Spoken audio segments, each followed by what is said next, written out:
Welcome back. Episode 4, AI and the Humans in the Loop, where we're talking to people who may not have a traditional development background, but have leaned into AI and are making a living from it and making some changes. Today, I have a celebrity with me, Olga Zippa. She was in Snowpiercer.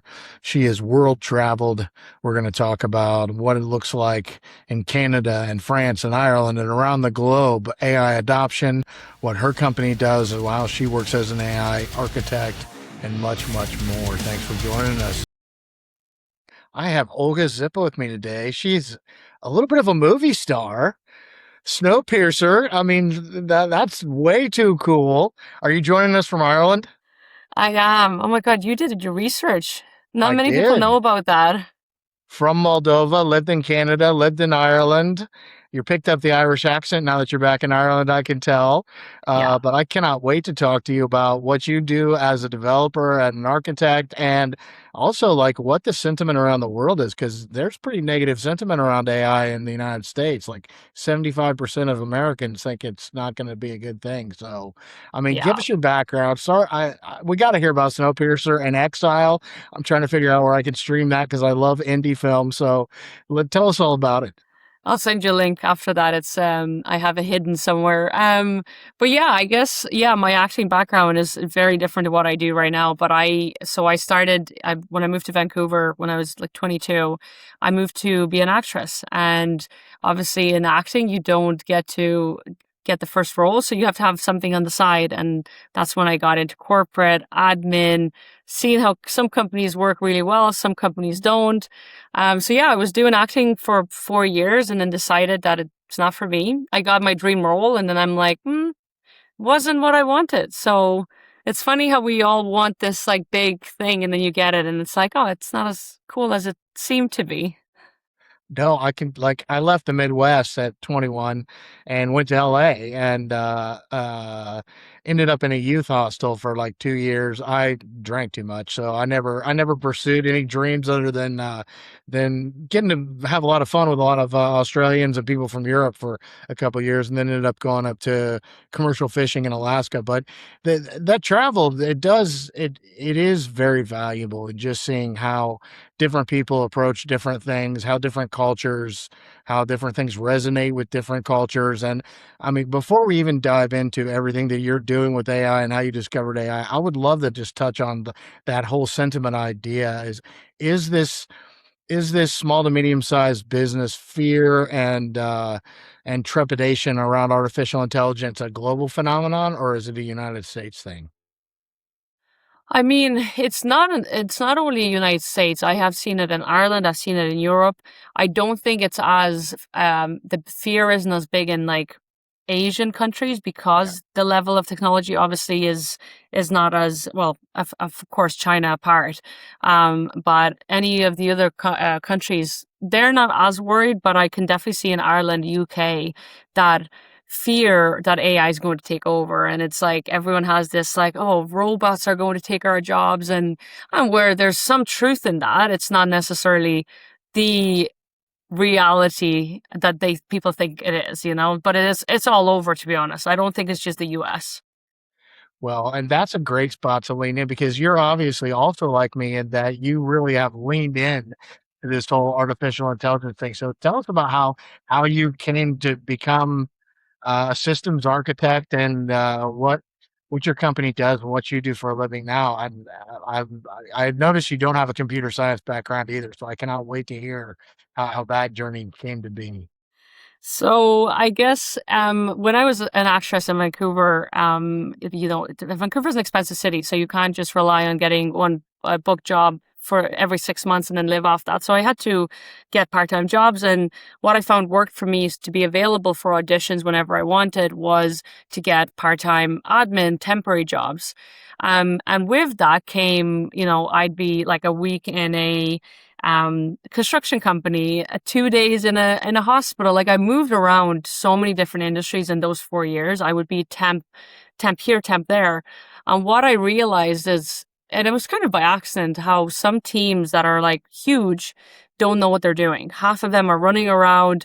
No one know communication is bad. No one knows what they're doing. It's a mess. And then there's some teams that are like 5 people and they're profitable. They everyone knows like their roles. The founder is not stressed. And it got me thinking, it's like how can some companies, differentiate so much when behind the scenes? And it is all about systems. It's like the companies that have systems are doing so well, even if a small team, and the ones that are kind of chaotic is because they don't have the right architecture, the right structure in their operation. So that got me thinking. It's like how can I help people get to that stage? And that's where NextDay Executive was formed. So it was by accident, to be honest. No, that's awesome, man. To me, I don't disagree at all. I worked in healthcare a lot. I worked in the nonprofit space, the behavioral health, and I saw the same things. But to me, AI creates both an opportunity and a difficulty in that. So what I found was that a lot of times people don't want to do the work to move into those systems to actually systemize. Like we tried to do Monday.com at a company that I was at because everyone was always complaining. The only 30-person company, like, oh, I don't know what he does. He doesn't do anything, or I don't know what she is. And I was like, okay, let's get some project management software. We'll alleviate that. What I didn't realize was they wouldn't be willing to put in the effort to Yeah, deploy Monday.com. Like Trello would have probably been a better idea. I do look at once you have kind of set up the workflows or at least mapped out how the business works, AI being more of that Trello type system, it can make it very easy for everyone to navigate once you map things out. But it's yeah, problematic outside of technology. People think that AI has done so well in software because it's the software developers. That's half of it. The other half of it is yeah, software development is like a templated way of doing things across all industries. So you didn't have to map all that tacit knowledge out of people's heads when you're working inside of software systems. That's just kind of the nature of it. Where exactly. has that been your experience in working with companies? Like getting that tacit knowledge into a system is half the lift. 100%. Like the amount of companies that, tell me their issues and I can clearly see is because they lack some sort of software, some sort of automations. And then I tell them this is going to be your fix and they do have that resistance. It's like, oh, we don't want to use a system. Our team is not going to use it. And obviously with that attitude, of course, if the head of the company is literally saying, I'm not going to adopt that, and I don't think my team is, it's like, of course, that's going to be the case because your team looks up to you. So if you, as an exec, don't put in the work, your team won't feel like they have to either. So where I kind of come with the approach that a lot of other system strategists avoid is what I find is they look through the execs and they kind of avoid the people on the bottom line. Where I'm like, if you don't get the buy-in from the people on the bottom line who's actually doing the work, you're going to fail because the execs only know so much. They don't see the day to day. They see the high level overview. So my approach is really to get everyone's at what's happening in their life, what's troubling, not in their life, in their business, I mean, in the workspace. And once I include them, you would be surprised how quickly their mindset shifts about like, oh, she's not here just to make our work harder. She's actually here to listen to us and make the changes that's necessary, not just what the CEO and COO thinks is needed. Well, and one of the beautiful things I found about this technology is once people are not afraid of it anymore and become a little bit curious, it can help those.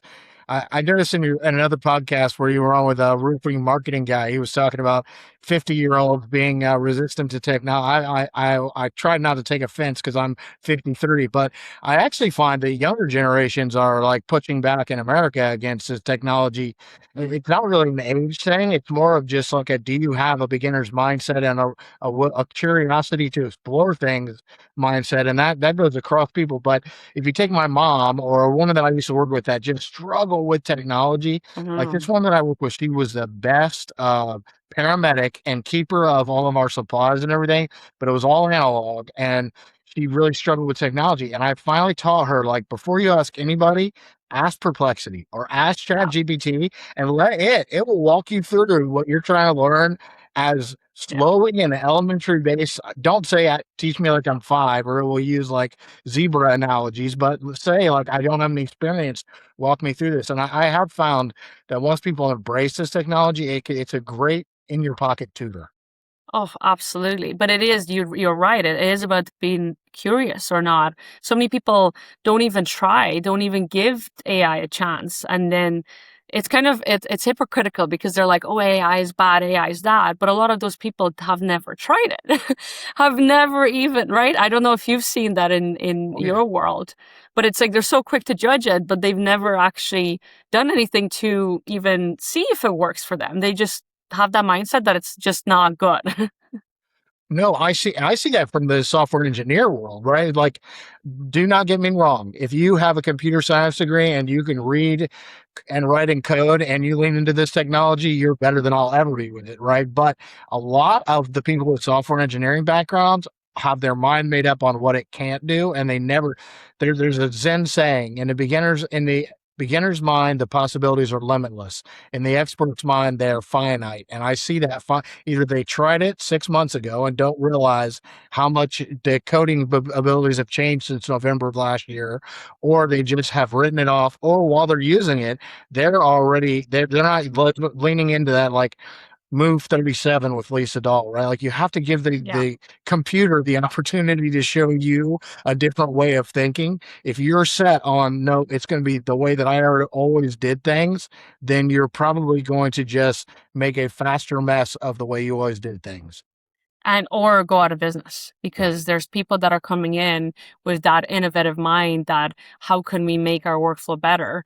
And I've seen it happening firsthand is companies of 20, 25 years being so like having that resistance for tech, and they're being overrun by new companies run by 17-year-olds. And they're wondering why, like I've been in business for 20 years, how are these 17-year-olds doing better? But essentially is like this is not that it's a trend, but this is the new way of life. They are doing what you do in a week, probably in a few hours because they use the Yeah. help. Right. So they're surprised, but then I kind of talk to them. They're like, okay, yeah, that makes sense. It's crazy. Two things have blown my mind in the last. I mean, so I am more of a language person. Math was never my thing. Spreadsheets were never my thing, right? So when I linked into ChatGPT, it was first as a skeptic, as a social media marketer. I was like, this thing can't write, and I was semi impressed and started to really lean into it. But it took me a while to get into the terminal and to get into the coding. And 2 years ago, when I tried Replit, I was like, this is a waste of my time. I spent a whole Saturday spinning up an app that I cannot tell how to fix or anything else. But then like I said last November, when things kind of changed. And so Yeah. now I have websites published through GitHub and I have multiple agents. Having a bunch of agents in Slack doing like 5 hours worth of work while I watch House of Dragons on Netflix is absolutely mine. Between that and ChatGPT's voice interface that they, I think, stole Yeah. from Thinking Machines Labs. I'm sure Mira's not happy about that. But the fact that I can actually talk to ChatGPT and have it doing work, the second model Yeah. doing work in the background, like, can you Yeah. imagine the workplace when everything is like Jarvis level conversation and everything else is happening? Like, that's not that far away. It's not. And that's where like as much as I love AI, I do understand why people are afraid because it's like, are we going to replace that human connection that we essentially we do need at the end of the day? Yes, AI is great and AI can all do all of this, but I do already see people going back a bit, being like, okay, now I have 6 agents, but I don't have any team members. Now I'm lonely and I have no one to talk to but a robot.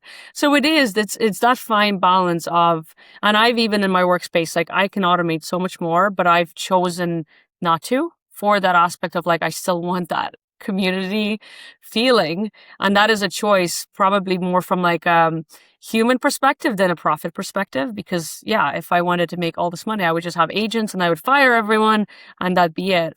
But for me it's like the last thing I want to do is have all this money and have no one to talk to and no team members to run ideas by and just be like, hey, chat, what do you think of this? Which has happened in the past. Or Claude, like I call him Uncle Claude because he's like an uncle to me.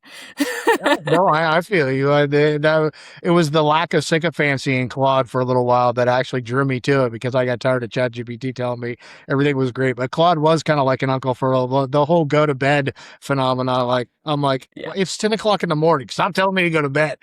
But two of those things I want to unpack, and they totally resonate with me. What I've seen here in the greater Indianapolis area, and a friend of mine and I were just talking about this, is the virtual meetings that we have launched for people like us to get together and talk don't seem to be very well attended. The in-person ones do. So I think that people are spending time behind their computer getting work done, but then when they want to Yeah. talk with other people about collaboration and business ideas, they want to do it in person, which I absolutely love. Yeah, I love that. And that's one thing I miss. Like we've been, myself and my husband, we're digital nomads. So we've traveled for the last 3 years. So we haven't really got a chance to make a community in one place. Like we've been to, I think we're on 32 countries in 3 years. So we've jumped around a lot. But that's one thing I miss is being able to like have that community where I can go in person because there is a different feeling to in-person connections, even though it's going to be the same conversations that you can have online, but it's that connection that people are missing, and I hate to say it, but it might get worse before it gets better. And it takes a little effort because if you just go down to the local pub and try to talk about AI over a pint of Guinness, I guarantee you it's not going to resonate with people unless you No. get like-minded people intentionally together to do that.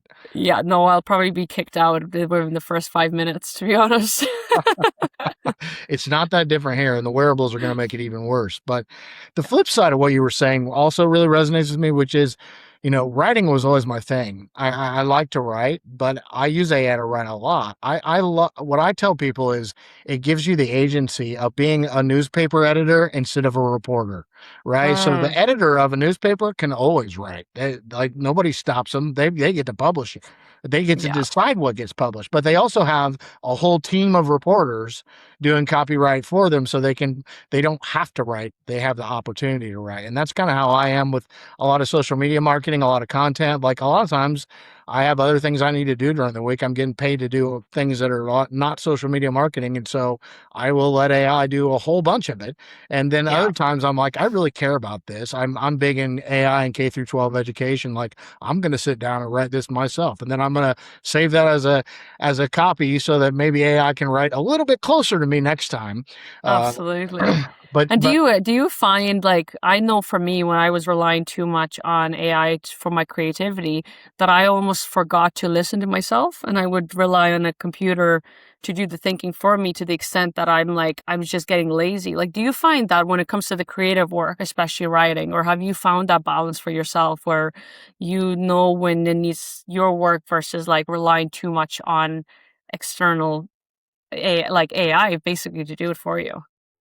Pre-voice, yes. So I was Yeah. definitely getting to because I don't like to read. I've listened to probably 30 different I'm a total audio Yeah. learner and communicator, and I love to debate. So pre-voice, yes, I would just let it write out. I would sloppily copy and paste it or have it publish it if it could use a browser. But once voice came back, then I actually have like a design system that probably takes me longer than it would to write, but I'm like, okay, here's the topic. Now I want you to ask me who the stakeholders are, what their pains and gains are around this topic, and I want us to go back and forth a little bit before we actually generate something. And the other thing that I have actually learned because I've tried so hard to build tone, voice, and brand guides that are 50 pages of markdown with every rule of AI. So what I find is if I just have a conversation with AI about a topic and I don't tell it it's for a post, it doesn't take on the horrible influencer wannabe slop language. And so I end up with some pretty decent content that sounds like I created it, or at least doesn't sound like AI created it. Whereas I could give it a Yeah. 50-page markdown brand guide and be like, "Hey, create me a LinkedIn post," and I'm like, "Why did you use this? It's not about this. It's about that." It says in bold face 10 times in that document not to do that. I don't know if you have heard Matt Gray's. He's like a big system expert in the area, but he was saying how his method is going for a walk in the woods, just recording his thoughts. And same, he has prompts, he has questions that he asks himself, and he just records into his phone. And what he does is then he gets AI to transcribe it, but then using his own voice, then he does, a newsletter, an Instagram post, a LinkedIn post.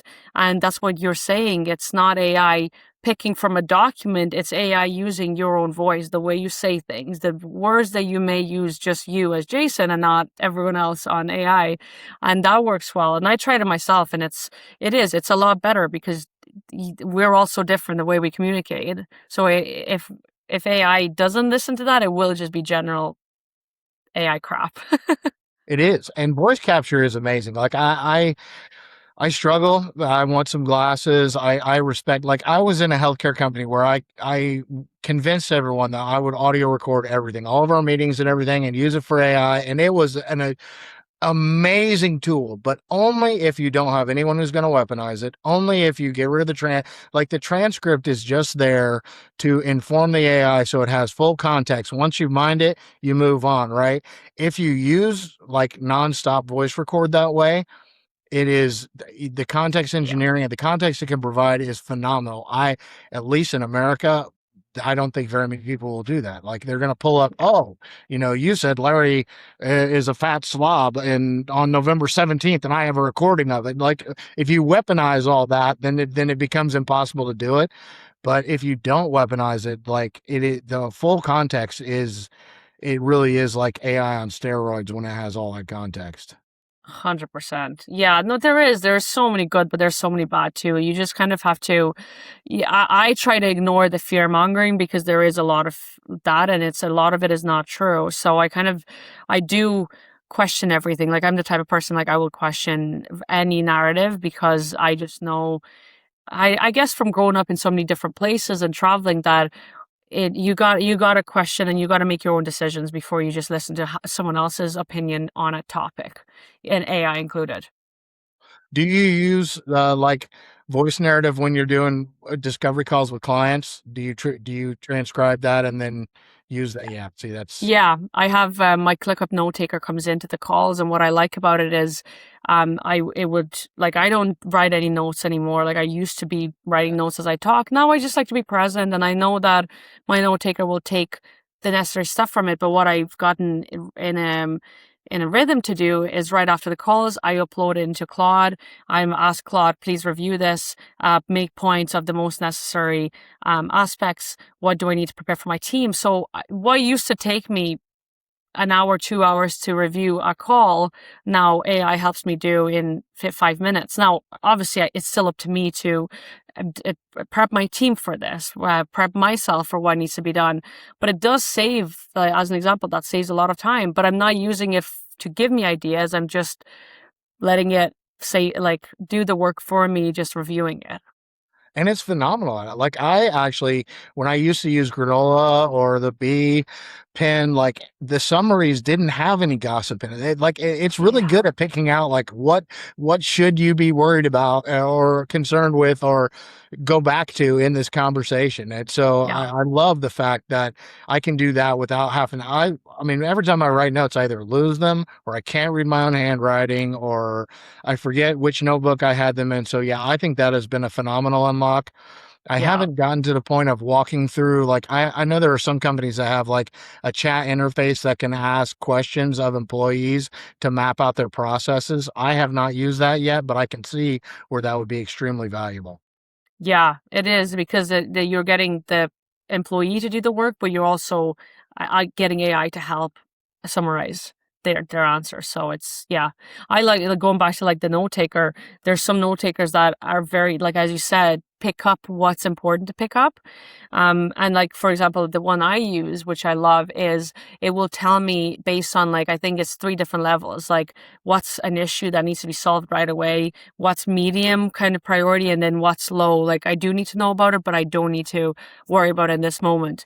And I can see that even before I put it into Claude, I can see what's in red, and that's like my number one focus right after the meeting. So again, that would take me probably an hour to really remember what was that we talked about. So it's an easy way to help us save time.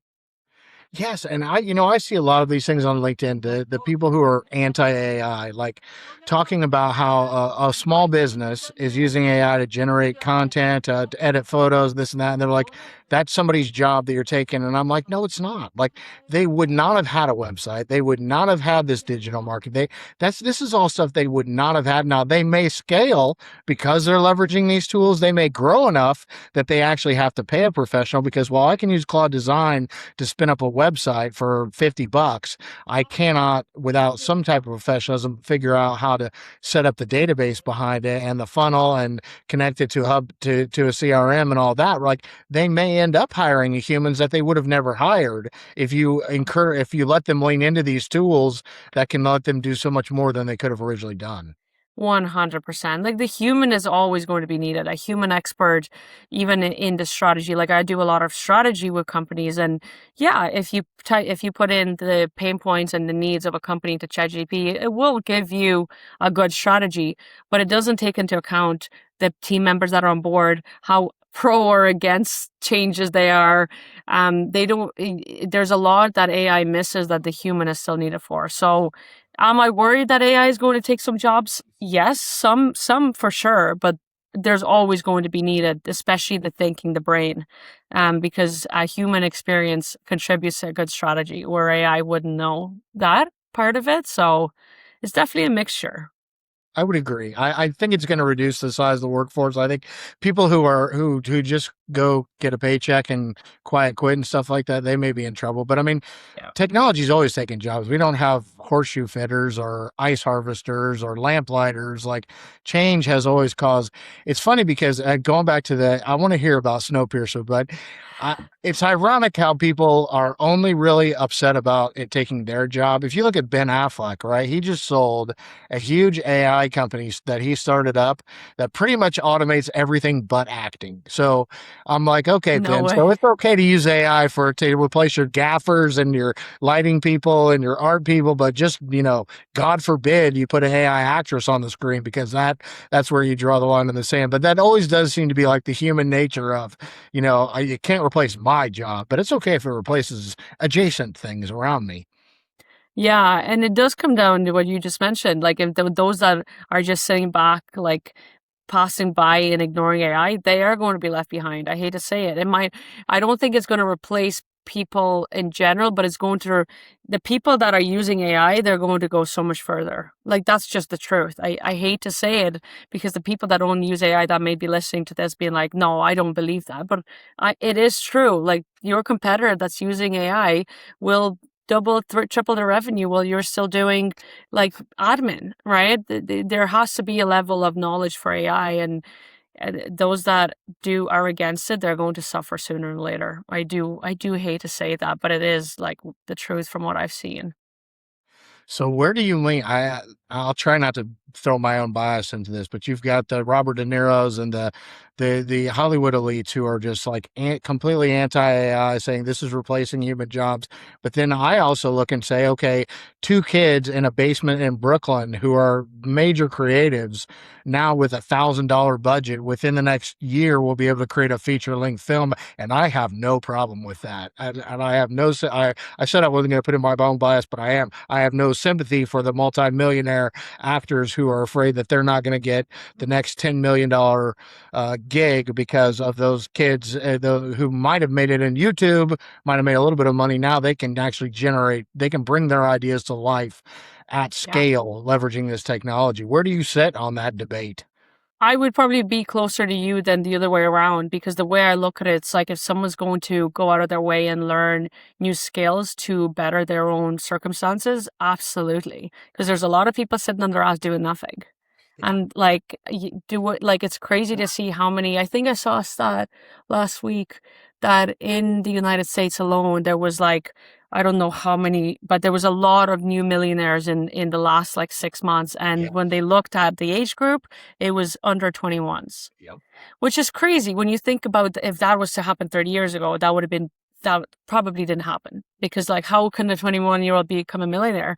Now these kids are like realizing that it's easier than ever to make money if you just study, you learn skills. So no, I'm like, well done, like well done to be a millionaire at 21. Like honestly, like good for you because they went out of their way to learn it, not just sit around wait for opportunities to happen.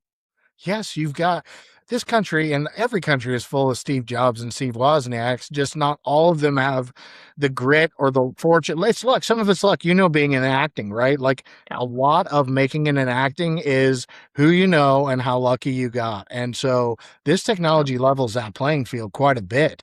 And yeah, I'm all for it. If it's slop, it's slop. People aren't going to. Another thing I always say is, look, if you went back to the Battle of Waterloo, right, and you had somebody stand there oil painting what was going on, and somebody else with the old-fashioned camera with the hood over it, and somebody else with a Nikon, and somebody else with an iPhone, they would all tell each other that that was not art. And yet, 200 years later, there is still a market for every single piece that would have been generated there.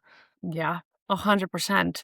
Like, wait, just because something is advancing in one way doesn't mean we're going to lose the other aspect. I think that's another thing people are afraid. It's like, oh, if it goes to AI, we're going to lose everything else. But no, there's a fine balance. And yes, it's up to us as individuals, as to you, to me, to make sure that we keep that balance. And that's when I mentioned, like, I could fire half my team and get AI to do their job, but I don't want to. Like, that's a choice I've made. Um, and yeah, like I could go the other way and be like, yeah, I don't need to give people jobs. Let them figure it out themselves. So it is up to us to find that balance for sure. Have you found you work as much, if not more, now that you have these tools, but you just get a lot more done?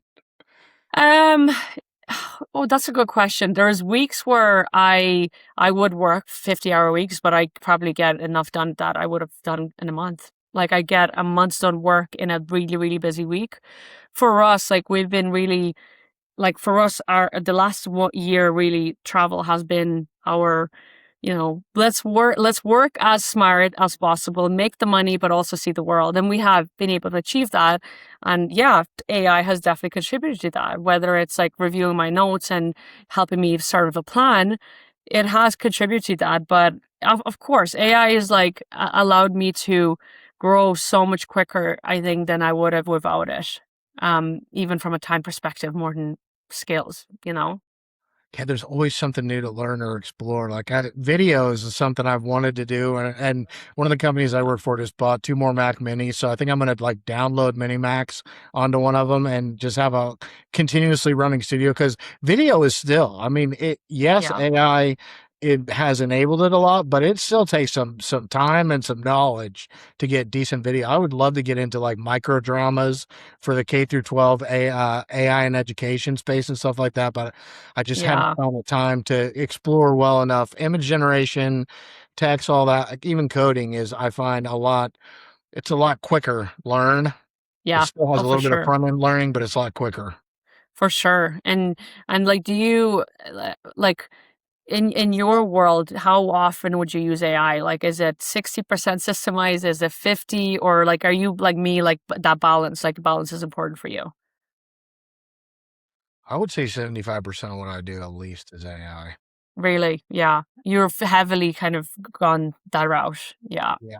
So I Yeah. have the one of the companies I work for that I'm a systems architect. So we're business process consulting, and we're a startup. But what we envision is small to medium sized businesses, helping them map out their processes, then saying, "Are you a Gemini a Copilot, OpenAI, or an Anthropic shop, and then helping them build the scaffolding for that. So it's Yeah. not just throw a license at everybody. And that's kind of where my job will come in. But right now, I'm just building some interior apps for our sales team and things like that. That we actually have an AI employee. So we did take a Claude account, give it a Gmail account, send it through Anthropic certification, give it full Nice. permissions and everything. And Yeah. so it operates on a Mac Mini. I am the only one in the company who's strictly Codex born or native and do everything with Codex, ChatGPT Codex. So in that Mac Mini, I have a Codex account that I just interact with that Claude account to deploy everything. And most of it goes based on meeting notes and everything else. And then I just have it fill Jira, take tickets and emails, like that's all agentic. And then on my personal life, which I have a podcast and a startup and stuff, that's more 50-50. Yeah, I still, a lot of content. I don't get paid for content creation, but that's where I spend 2/3 of my time is either doing podcast interviews, editing them, yeah. writing social media content. It's what I love doing. So I have made more and more money using AI, doing stuff I get paid for to open up more and more time to lean into, which ends up being valuable for the companies I work with too, because it gives a pretty big brand voice out there. Of course. And I like that you said that you keep the stuff that you like doing. Like, yes, it can be more automated, but I think that's also important. Like, it is important to keep what you like doing, whether it's like you can replace it or not by AI, but it's like that's the joy that we get in the day to day. So I agree. I like that kind of stuff too. Just keeping what I can. That brings me like purpose. Yes. What does your husband do? Can I ask? Yeah, he's a technical recruiter, so he's a headhunter for all over the world, mainly in the US and Canada. So he's remote like me. Oh, now I have to ask you a question that is so off topic, but I just can't get past it. I'm pretty opinionated, so if you want to dip out of this one, you're more than welcome to. I read Jeffrey Hinton as a overly doomer who makes money off of spreading doom because he's bitter that he didn't get the recognition and money he would have got back in his heyday. Say that again. So You kind of it's the Canadian connection, right? That yeah you yeah yeah mentioned, so Jeffrey Hinton, right? Like yeah. Nobel Prize winner, part of the Transformer creation. Like it's amazing guy. But back in 2014, when he was in his heyday, everyone thought AI was like witch doctor science, and so I read him as a guy who likes interviews now and likes the money and overplays the doomer card so he It can be. brings money, right? It brings Right, yes, attention. exactly. It brings That attention. that disappoints the hell out of me. I mean, Demis Yeah. Hassabis, like very few people outside of tech know who Demis Hassabis is, the Google DeepMind guy who did the protein folding and stuff, but he holds true to like his altruistic vision of a better world for me. As a matter of fact, Google just moved him out of DeepMind because he refused to do product stuff enough. They made him the chief scientist for Google for Alpha. But like I have mad respect for these people that are sticking with the. It may take a lot longer to get to, drug discovery and curing cancer and stuff, but I'm not going to just get out and scare people so that I can make millions of dollars either as a raise, like Anthropic claiming I'm going to be the safety police of the world, Yeah. and so I don't know. I just wish there It was is a more women. money maker. Look at COVID. They got people to do stuff from the fear. People are Yes. more likely going to make a decision on like even for in my own world, it's like people are more concentrated about not losing, 100K, and that sticks more to them than the idea of making 100K more. People don't like the idea of losing rather than winning. It is that fear aspect, and it's like I don't know if maybe as humans that's what we attach ourselves more. It's like the fear of it instead of like what's the possibility of it, and that's why it makes money, and that's why there is this against AI conversations because that's what people like to hold on to. Is it as humans or is it as Westerners? Because I don't disagree with you. Even if you take China out of the equation, I think the Japanese, the Koreans, they lean a lot more into innovation and technology with kind of an exploratory mindset. Whereas here we seem to rage bait and fearmonger and polarize, particularly in America. But I mean, Yeah. I sometimes wonder if the EUAI Act is not over regulatory and is going to cause Europe a lot of problems. I don't know, to be honest, because I've like most of my clientele are American and Canadian. So I left Ireland when I was 22, like 8 years ago. So I'm not as aware of what's going on in Europe when it comes to all of that. But maybe it is the Western world. Maybe you're right because yeah, when we look at the outside, and now that is the outside, China and Japan, those countries are all about let's innovate, let's move forward. Where we're a little bit slower. So it could be that case of the fear where they're all about like, okay, this is going to make our life better, and that perception instead of like, oh, this is the doomsday. Yeah. Doomsday's coming. India. I mean, I just had a kid from Purdue University who's from the United Arab Emirates who was talking about how progressive they are. And I was like, well, you have to slow down here because most Westerners who are watching this podcast, when they hear Middle East, all they think about is like Iran, Iraq, and Afghanistan and like nonstop war. The Yeah, the United Arab Emirates, Dubai, and some of those areas are like so leaning into technology and business and yeah. have robust business ecosystems that I don't know. I guess the root of it that I think I see in America with American youth anyway that I think is problematic is we seem to be consumers more than creators of technology. And Yes. that's where the pivot needs to happen. Well, 100%. But I think that's also done from like because the younger kids now are given technology, and obviously as a 5-year-old, you're going to consume rather than create. So when kids are introduced to technology, and I'm kind of against that, like we see it with our own nephews, at 2 years old, they have their own iPad. I'm like, oh my God, that's absolutely crazy to me. But because they grow up with that, like consume, consume, consume, when they get to 17, they don't know anything else. When it's time to create, they don't know anything else. Where, like, look at China. As soon as they're like 5, they're like, let's go, let's go compete, let's go train. It's a different type of mindset. So I think that also comes down to it as well. Yeah, I don't disagree. There's a book called Breakneck that I read not too long ago.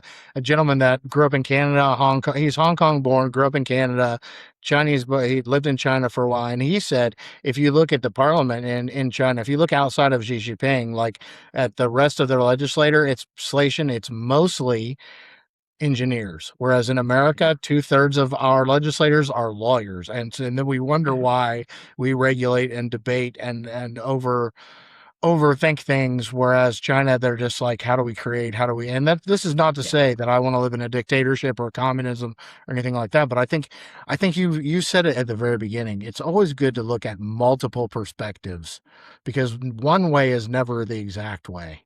100%. Yeah, that's probably what we've learned most about in the last 3 years of full-time digital nomad.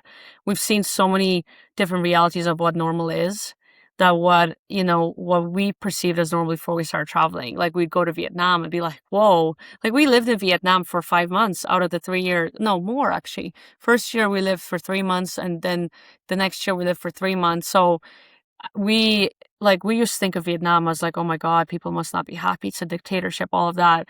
You would be surprised how happy people are and how proud they are to be Vietnamese. And then you come to America and they're like, ah, this and that and always complaining. And it's just like we've been told so many lies about the rest of the world that it's like until you're there experiencing for yourself, like we have no leg to stand on really until we see for ourselves. Well, and that's one of the things that Americans have struggled with, which is travel. I mean, when I lived in that youth hostel in LA, like all my Australian and English and all my friends from they all traveled when they were young. Like they were in the middle of their like what not a holiday. I mean, it was like a couple years worth of traveling around the world and seeing different things, right?